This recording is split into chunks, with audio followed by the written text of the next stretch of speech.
Pedro, Pedro, ¿cómo te ha ido con el trabajo que están haciendo? Sí.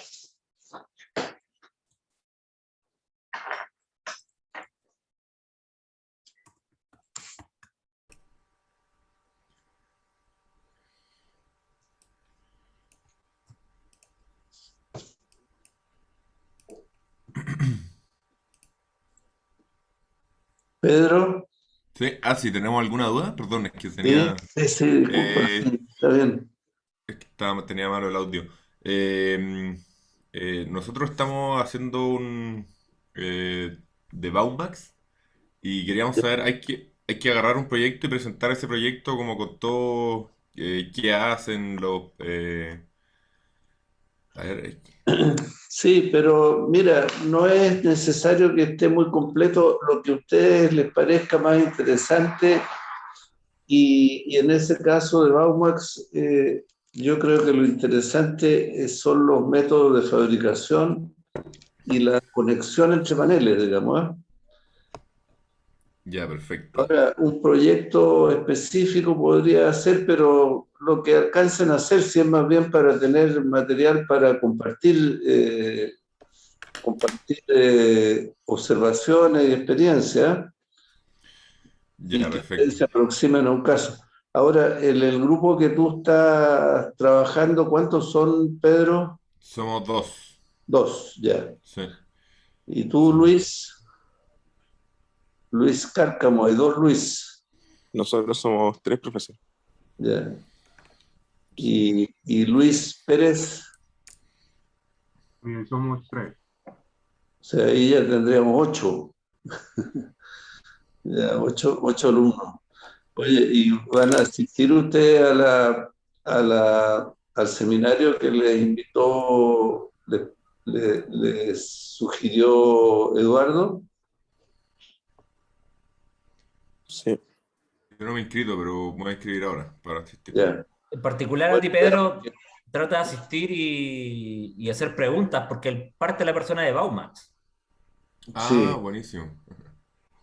sí. Pregúntale cómo hace las conexiones, cómo las asegura. La verdad es que Perfecto. en el caso de los paneles como el caso de ellos, la estructura que resulta una vez conectada es muy rígida. Entonces, ¿cómo se llama? La ductilidad que requiere no es la misma que requiere un sistema de marcos, porque la demanda de ductilidad que llaman, que es la ductilidad requerida, es diferente dependiendo de las deformaciones de la estructura y, y de los nudos, digamos. Los nudos no se deforman, pero sí se deforman las piezas que llegan a los nudos. Entonces, cuando hay deformaciones importantes en las barras que se conectan a un nudo, el nudo tiene otra, otro comportamiento, digamos, que requiere mucho más ductilidad. Un sistema rígido como el de Baumax, por ejemplo, el, el periodo principal de una estructura como la de Baumax, que de uno o dos pisos va a ser del orden de un décimo de segundo, 0,1 segundo o aún menos, poco menos. 0,1 segundo, que es muy rígido, digamos. Entonces, la estructura es muy rígida. Si ustedes se imaginan un cubo, por ejemplo, si construyéramos una edificio que sea un cubo de paredes gruesas de hormigón, imaginémonos un cubo de 6 por 6 por 6 metros, de paredes de 30 centímetros, es un, es, para efectos prácticos es casi indeformable. Entonces, ¿qué pasa? Como el suelo es el que se mueve, la, la estructura sigue el movimiento del suelo. Entonces, no se deforma prácticamente, o muy poco, digamos, tan poco que en la práctica es casi nulo, digamos. En cambio, una estructura de marcos formada por pilares y vigas conectadas a los nudos, eso se llama marcos rígidos, ¿no? Los marcos rígidos se deforman mucho más que un muro. Entonces, si nosotros hacemos una estructura de este mismo cubo de 6 por 6 por 6, pero de 4 pilares y 4 vigas arriba, entonces vamos a tener un periodo, y tenemos una losa encima, vamos a tener un periodo del orden de 0,2 a 0,3 segundos. O sea, 3 veces más que el cubo, o hasta 4 veces. Entonces, el, el, el, la estructura de marco se va a mover. Cuando el suelo se mueve, la estructura de marco se va a mover arriba. En el caso del cubo de hormigón, casi no hay movimiento relativo de la losa respecto de los muros. No sé si me explico. Entonces, la ductilidad requerida en el caso del cubo, que es rígido, muy rígido, es casi nula. Podría no tener ductilidad. En cambio, en el caso de la estructura de marco, sí se requiere una ductilidad porque los nudos se deforman y van a tender a estirarse las barras o la conexión que exista. Entonces, ese giro que le exige la barra al nudo, que lo resista, le exige una ductilidad, digamos. Si no hay ductilidad, el nudo se puede romper. En cambio, 2 placas es muy difícil que se separen. ¿Por qué digo esto? Porque la soldadura, la conexión soldada en general es una conexión frágil, una conexión que no es dúctil. Entonces, si yo tengo una estructura de paneles como la de Baumax y la sueldo, no tendría daño. Sin embargo, una estructura de marco que yo sueldo el nudo, la viga con el pilar, la columna, sí que la soldadura no puede, sino que en general las soldaduras se comportan mal y se rompen y la viga cae. Eso ha ocurrido, digamos, en los terremotos nuestros. Yo se los digo esto porque a veces uno se enreda. Yo mismo me enredé por muchos años, porque uno va comprendiendo de a poco a veces los problemas, de que en realidad la ductilidad requerida depende de la deformación, es decir, depende de la rigidez de la estructura. No sé si me siguen. A veces es difícil explicar sin dibujar, digamos, pero en el fondo nosotros siempre, yo les digo, tenemos que conseguir que las estructuras que se diseñan, aparte de que resistan las cargas, tenemos 3 condiciones que cumplir, aparte de la resistencia, que son integridad estructural, es decir, que la estructura permanezca como se diseñó y no se desarme. Eso se llama que la estructura se mantenga íntegra, le llamamos integridad estructural. El segundo tema es la ductilidad, es decir, que la estructura tenga un comportamiento dúctil, significa que se deforma antes de romperse, que no se rompe de una como un vidrio, que le da un golpe a uno y ¡pum!, todo abajo. Como yo les explicaba, el edificio de Miami, que se derrumbó, en un momento dado, ¡pum!, se derrumbó, 100 personas que estaban, o 130 personas dentro del edificio, se murieron aplastados. Un edificio dúctil falla de a poco, por decirlo así. Se va deformando y hay capacidad o tiempo para evacuarlo. Y el tercer punto importante, que no es obligatorio, pero que es una estrategia, buena estrategia, es que las estructuras tengan redundancia estructural, es decir, que no dependan de un solo elemento. Porque si dependen de un solo elemento, por ejemplo, yo dependo de Diego Roja, me sostiene, yo estoy colgando de una terraza y me sostengo de las manos del Diego. Si el Diego me suelta, me caigo, ¿no?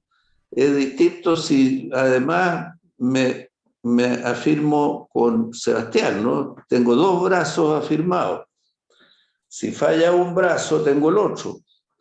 ¿Te fijas? Entonces ya la probabilidad de falla de muchos elementos o de varios elementos es mucho menor que la falla de uno. Entonces las normas obligan, cuando uno depende de un solo elemento, le dicen, no, pero usted, si depende de un solo elemento, ese elemento tiene que amplificar su capacidad. O sea, si se va a sostener solamente de un brazo, con Diego tiene que tener ese brazo más resistente y Diego su brazo también más resistente, porque la probabilidad de que falle significa que usted se cae, se mata. ¿Te fijas? No sé si me explico. Por eso que la redundancia estructural no es una obligación, pero es una estrategia recomendable. Siempre en la estructura uno piensa, ¿qué le va a pasar si esta estructura tiene una fuerza mayor, una solicitación mayor que la que se calculó? Porque muchas veces las fuerzas reales pueden ser superiores a las de cálculo. ¿Por qué? Porque si yo estoy diseñando un edificio, por ejemplo, que está pensado para oficina, pero de repente se instala ahí una biblioteca.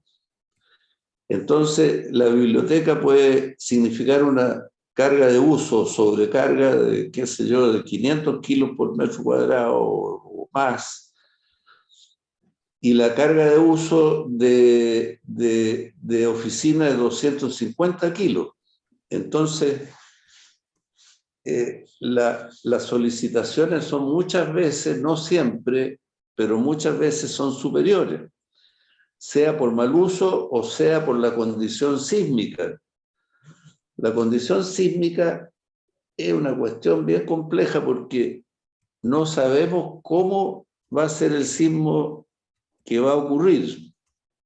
Sabemos la historia de los sismos que ya ocurrieron, pero no la de los sismos que pueden ocurrir en el futuro, ¿no?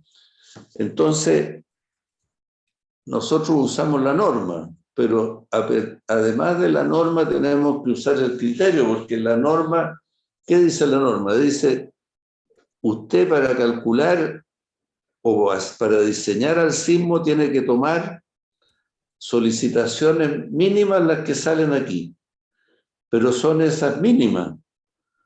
Nunca en la norma dice que son las que van a ocurrir. Y las que pueden ocurrir pueden ser superiores a la de la norma, que es lo común, lo común. Cuando hay un terremoto destructivo, las solicitaciones son mayores que las que dice la norma. Entonces, no podemos sentirnos seguros calculando o diseñando estructuralmente para lo que dice la norma. Depende de cómo lo hacemos, cómo disponemos la estructura, cómo aseguramos la integridad estructural, cómo aseguramos la ductilidad, cómo, si tenemos más elementos de resistencia y no un único. Yo siempre comparo lo siguiente, un buque no se hace para hundirse, ¿no es cierto? Si ustedes diseñaran un buque, lo diseñan para que flote, viaje de Valparaíso a Nueva York, pase por una tormenta, pero nunca están diseñando para cuando el buque está a punto de hundirse o hundiéndose. Sin embargo, en los buques sí se diseña para eso. Se diseña para las condiciones límite e incluso si se superan las condiciones límite, de manera que el buque se hunda lo mejor posible. No de que va lo toma una tormenta y se parte en dos y se va a pique de una y todos los que están adentro y la carga se pierde. Y lo peor que los tripulantes mueren, ¿no? Entonces, se diseñan las cosas de manera de que el buque, si bien nadie quiere que se hunda, si ocurre esa situación, exista las medidas para mitigar los problemas. Por ejemplo, para darle tiempo a los tripulantes para que salgan del buque, etcétera, ¿no es cierto? Y después si se hunde, que se hunda, por ejemplo, sin botar todo el petróleo y hacer un desastre ecológico. Entonces, eso implica, por ejemplo, en el tema del petróleo, de que tenemos que hacer los estanques de petróleo como unidades independientes, separadas, que se puedan hundir sin romperse.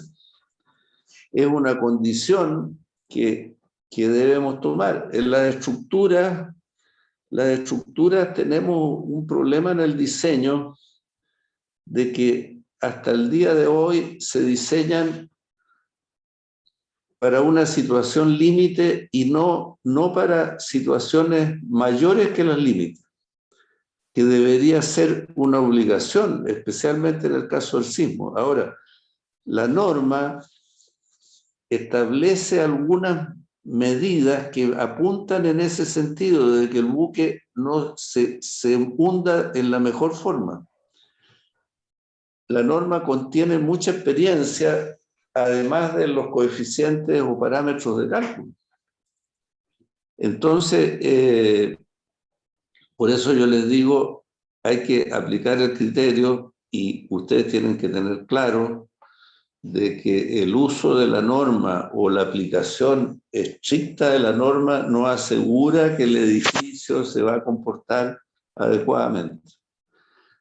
Tiene que ser la norma más el criterio del ingeniero que diseña. Y el criterio del ingeniero que diseña debe apuntar, además de la resistencia, a esos 3 puntos que yo les repito: integridad estructural, ductilidad y la estrategia de la redundancia estructural, es decir, que haya más elementos resistentes. Bueno, después de esta pequeña lata, vamos a pasar a compartir pantalla y entonces voy a mostrarles casos, porque quizás uno más aprende de los casos que de nada. Yo les presenté la semana pasada una figura donde se mostraba algunas situaciones que vamos a ver aquí en la práctica.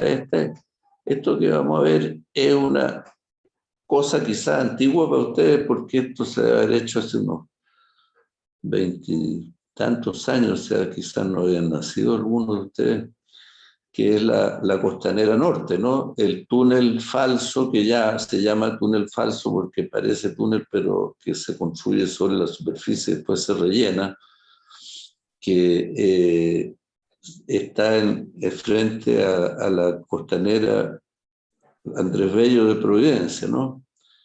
Entonces, ahí se ve cómo es una construcción tan repetitiva, ustedes ven, porque son muros que se les pone una losa encima, y este es el puente que conecta la ribera con la otra. Digamos que esto está frente a la calle de la Concepción.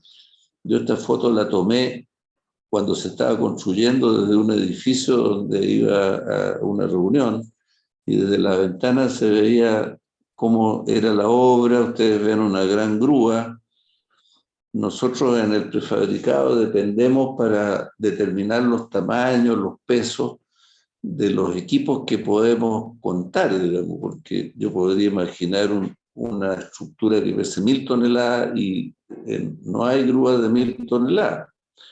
Las grúas llegan hasta 100, 200 toneladas esta grúa, por ejemplo, puede ser de 100 toneladas, o sea, pero levanta 100 toneladas en la condición más favorable, es decir, con la pluma con poca excentricidad. En la medida que la pluma se pone más tendida, la capacidad va disminuyendo mucho, digamos, puede disminuir a 20 toneladas con un ángulo de 45 grados.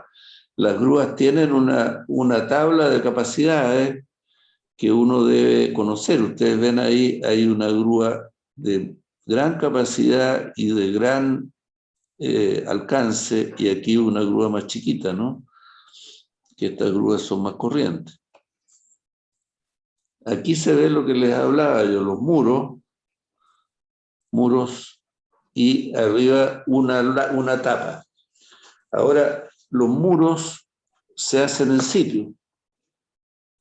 Podrían hacerse prefabricados, pero en el prefabricado perseguimos básicamente velocidad y economía. Y en cuanto a la velocidad, el muro y la economía, incluso el muro, no representa tanta ventaja como se da en la cubierta. ¿Por qué? Porque el muro tiene moldes verticales, no se necesitaría apuntalamiento como se necesitaría en este caso si yo hago la cubierta en sitio, ¿no? Tendría que tener otro sistema. Y aquí el muro, en cambio, se hace con moldes verticales que no necesitan alzaprimados, sí se necesita unas diagonales que impidan que se incline, ¿no es cierto?, cuando se hormigona, pero como son verticales o casi verticales, se puede retirar el molde con resistencia muy baja, del orden de 120 kilos, 150 kilos, no más, que se obtienen con fraguado normal en un día o dos a lo sumo. Entonces, estos moldes pueden retirarse.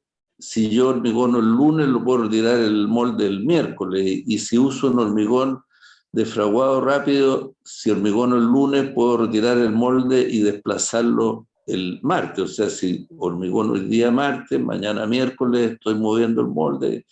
Y si tengo un sistema bien pensado, como podrían ser ustedes, que son alumnos inteligentes, ingenieros buenos, diseñan un molde con rieles aquí, entonces el molde puede ser mecanizado de manera de que se abre con gatos motorizados y se mueve con el riel, y voy avanzando y puedo hacer el molde de un carro de molde de 6 metros, por ejemplo, de largo, y cada día hormigono 6 metros, 6 metros, 6 metros, 6 metros, que es bastante rápido. Yo he visto ese sistema, como decía, digamos, en el metro de Nueva York, por ejemplo, nos tocó ver hace muchos años, que se hacía con moldes que iban avanzando sobre rieles, pero claro que el metro no necesita este ancho, ¿no? Porque aquí empieza el tema de la función. Aquí hay 3 pistas, cada pista 3,5 metros, son 10,5 metros más 50 centímetros a cada lado para una pequeña vereda de tránsito de emergencia, serían 11,50 metros. Entonces, aquí se piden 11,50 metros y 4,50 metros o 5 metros de alto para que no queden atascados los camiones que pueden tener 4,5 metros, ¿no? Entonces, ustedes ven que las dimensiones son definidas por el uso. Luz interior, altura interior. gálibo le dicen antes, cuando yo era de la edad, ustedes decían galibo y ahora dicen gálibo. No sé cuál es yo siempre tiendo a decir galibo por esta altura, digamos, galibo, que es la altura de paso. Bueno, aquí se ven los muros como están antes de ponerle la cubierta. Vamos muy rápido porque ustedes tienen que ir a estas otras sesiones. y en los muros se dejan las armaduras pasadas, que también les llaman en espera, para conectarse con las armaduras de la cubierta. Aquí ustedes ven detalles que se presentan en las obras porque aquí se dejó una pasada, que se construye después. ¿Por qué se deja esa pasada? Por necesidades de ingreso de materiales, etcétera, digamos. Entonces hay casos especiales, digamos, que hay que diseñar dependiendo de las necesidades de la obra, los requerimientos. Lo importante aquí es que vemos la armadura que queda de los muros preparada para engancharse con la armadura de las vigas que vienen acá y que exista aquí un anclaje y una conexión por traslapo, ¿no? Bueno, estas son las vigas de puente que vimos antes, que son postensadas, y ustedes ven los cables de postensado que están en las cabezas, que eso vamos a hablar después. El postensado es una técnica muy práctica y que todavía en Chile se usa poco. Ahí están las vigas colocadas que están puestas, dejando espacio entre ellas como de 60 centímetros. Ahí se ven las vigas con más detalles. Las vigas llevan barras que se asoman y que se conectan con las barras del muro, y sobre las vigas se pone un moldecito aquí que se ve que es una pieza de fibrocemento, una pequeña pieza de fibrocemento de 60 centímetros y de un espesor para resistir la losa arriba, porque después se pone el molde aquí y se hormigona una losa encima para resistir las cargas que vienen arriba. Las vigas también tienen armadura en espera, y la losa, se pone la armadura de la losa y se hormigona. La losa debe tener del orden de 20 centímetros porque está pensado para tránsito arriba o para rellenos de tierra. Entonces la capacidad depende del uso que se va a diseñar. Ahora, en este tipo de estructura hay que tener cuidado con lo que hablábamos la otra vez, porque alguno de ustedes preguntaba para cuánto tiempo debe diseñarse una estructura. Y esta estructura, por ejemplo, si yo les digo la Costanera Norte, ¿cuánto tiempo va a funcionar? Puede ser 50 años, 60, 100 años quizá, ¿no es cierto? Puede ser que en el futuro ya no se usen los autos, se usen, por decir algo loco, se use una transferencia digital, ¿no? Que uno entra a un portal y dice quiero estar en Alameda con la Ahumada, aprieta un botón y se transmite y se acaba todos los autos, ¿no? Entonces, ¿para qué van a servir estos túneles? Porque lo que yo le estoy diciendo puede sonar loco hoy día, pero resulta de que así ha ocurrido en la práctica con los cambios tecnológicos, ¿no es cierto? Uno asume que los autos en 200 años más van a tener otra forma, pero van a ser autos, van a andar con ruedas, pero no lo sabemos. Entonces, la variabilidad que se puede tener con el tiempo es un gran tema, y por eso, claro, uno puede diseñar para las condiciones futuras que se imagina, que es importante imaginársela. En otros países más desarrollados y más pensantes que nosotros, cuando existen esos problemas, se le encarga a otros ingenieros, como por ejemplo a Pedro Vial, le dice, ya, usted, Pedro, estúdieme qué puede pasar con el transporte de aquí a 100 años o aquí a 60 años. Es un gran tema. Hay que pensarlo, hay que saber las técnicas, las tecnologías, lo que está surgiendo hoy día y ver cómo se puede combinar hacia el futuro, ¿no? Porque los cambios no ocurren así milagrosamente, sino que es una evolución que va juntando elementos que van apareciendo, ¿no? Entonces, Pedro nos podría decir qué se puede esperar del uso de esto, digamos, de manera de que tampoco exagerar, ¿no es cierto? Pero también darle la posibilidad de uso futuro. Bueno, me salté a otra cosa, nada que ver, pero para que ustedes vean que la ingeniería no es solamente una integración o un cálculo computacional, está el criterio, ¿no?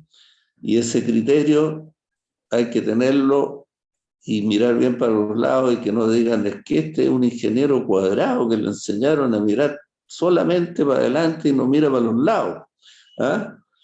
Entonces, no, yo los quiero motivar a que siempre les digo lo mismo, que sean ingenieros pensantes y con los ojos bien abiertos, que miren para todos lados y hacia el futuro y las tecnologías, porque de eso se trata. Bueno, aquí descendiendo, aterrizando a lo que estamos, aquí se va a concretar una losa encima. Ahora, pregunta que uno podría hacerse, ¿por qué este elemento no vino ya con un molde incorporado? O sea, en vez de ser un elemento rectangular de aproximadamente 40, 50 centímetros de ancho por 70 centímetros de alto, que se va a completar con una losa de 20. Si esta viga tiene 70 de alto, con la losa de 20 va a sumar 90. Entonces, para las cargas de peso propio, que es el peso de la viga, más las cargas del hormigón fresco, cuando coloco el hormigón aquí, que si son 20 centímetros son 500 kilos por metro cuadrado, más alguna carga de construcción, pero voy a tener 500 kilos por metro cuadrado, más el peso propio de esta viga, que si es de 40 por 60 va a pesar como 800 kilos por metro, entonces tengo 800 más 500, tengo 1.3 toneladas por metro lineal para calcular con esta sección de 70 centímetros, que es la sección simple que se llama. La sección simple es la sección que se prefabricó. Y la sección compuesta, que es la sección final con el hormigón cuando se endureció aquí, arriba. Pero cuando el hormigón se endureció, ya la resistencia de esta viga es otra, porque tiene otra inercia y tiene otra altura. Pero la capacidad estructural de esa etapa de montaje que yo les decía, que es la etapa del montaje y de lo que se pone estando la sección simple, esa capacidad estructural ya se consumió. Es decir, estas barras que están abajo ya tomaron la tensión de esa carga y van a seguir aumentando su tensión en la medida que haya mayores cargas. Bueno, aquí vamos a la planta para terminar esta pequeña sesión para que se vayan al seminario que hablaba Eduardo. Esta es la planta de prefabricado, una visita de hace mucho tiempo, pero quiero que vean, vamos a ver rápidamente las vigas, digamos. Ustedes ven ahí lo típico. Estas son las vigas que estábamos viendo en la fotografía, en la planta. Entonces, ¿qué vemos aquí? Que tienen armadura en espera o son los estribos de la viga que se dejan asomados para poder conectarse con la armadura de la losa. Y aquí una pequeña entrante que es para apoyar esas piezas de fibrocemento. Un entrante de aproximadamente 3 por 3 centímetros para apoyar el fibrocemento durante la etapa de hormigonado. Aquí están las piezas con su molde. Se fijan ustedes el ancho de 40 o 50 centímetros y un alto de 60 o 70 centímetros. Y están puestas aquí bajo nivel de donde se están fabricando.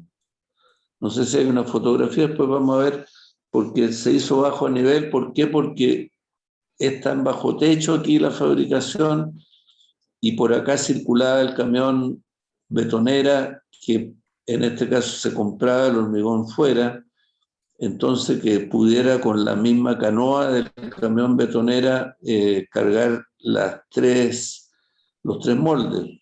Entonces por eso se hizo este galpón especialmente para estas vigas y se diseñó más bajo donde están los moldes de manera de que el camión alcanzara a concretar sin que hubiera ninguna otra faena del camión a la pieza y vibración. Ahora, existe hoy día en muchas plantas, en Chile menos, pero en el extranjero sí casi mucho más, que usan hormigones autocompactables, de manera de que el vibrado es mínimo o no existe el vibrado en una pieza como esta, porque el hormigón autocompactable actúa como un líquido.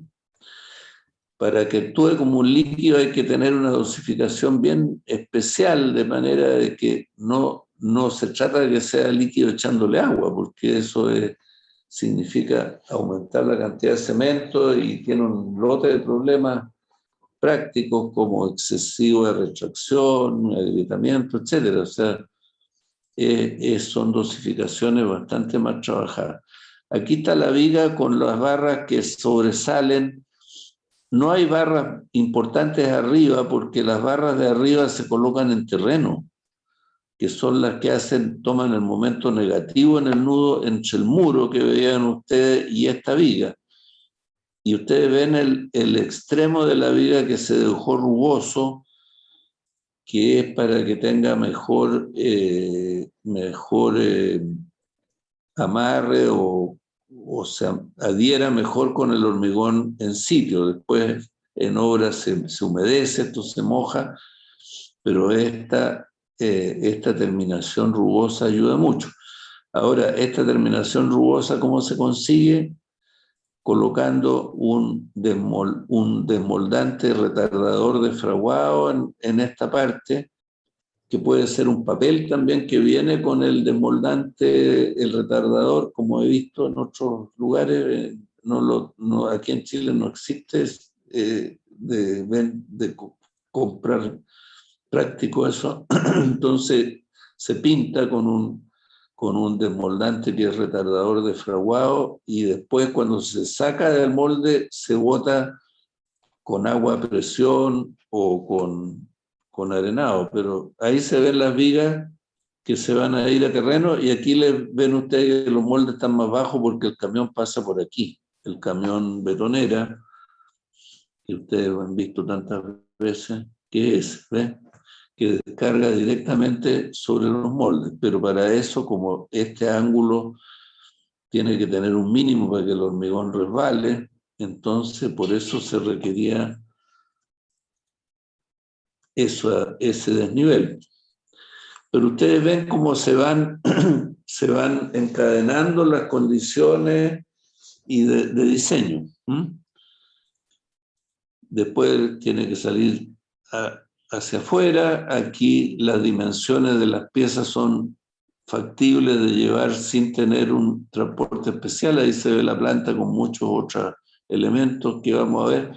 Pero esta fotografía es interesante porque podría ser una competencia para lo que estábamos viendo antes, colocar elementos T uno al lado de otro, de manera que no haya que poner esa piececita de molde, pero tendríamos que hormigonar encima de esta T. Es otro diseño que tiene una ventaja de que la capacidad estructural en esta etapa es mayor, pero es otra alternativa. Siempre hay muchas alternativas, digamos. Bueno, hacer una pasarela y lo vamos a ver en otra oportunidad, un banco de pretensados, pero en realidad la idea es esa. Lo importante es que vayan ahora a la sesión. Habíamos hablado con Eduardo de esta clase hacerla muy cortita, pero logramos hablar de varias cosas que son importantes, digamos. En cuanto al diseño, ustedes ven que el diseño tiene que ser muy integrado con la construcción, los medios de transporte, los medios de montaje, las grúas, y también con el resultado estructural que estamos persiguiendo. Bueno, jóvenes, yo creo que Eduardo, el próximo jueves tendrían ustedes que presentar su trabajo. Así que lo esperamos el jueves, pues.